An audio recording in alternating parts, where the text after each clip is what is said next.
Mainit-init na balita, pinayagan na ng Commission on Elections ang proklamasyon ni suspended Marikina Mayor Marcy Teodoro bilang kinatawan ng unang distrito ng lungsod.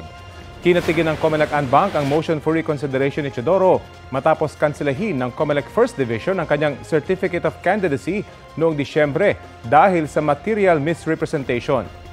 Kinwestiyon doon ang kanyang pagiging residente at rehistradong botante ng Marikina First District.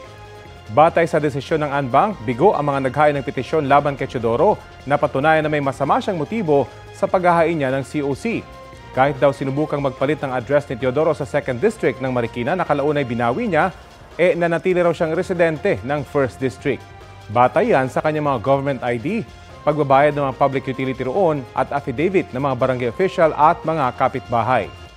Hindi rin naman daw baguhan sa distrito si Teodoro. Dahil dito, pwede nang may proklama si Teodoro bilang miyembro ng House of Representatives matapos manguna sa botohan. Nagpasalamat naman si Teodoro sa desisyon pati na sa suporta at tiwala sa kanya ng mga taga-Marikina.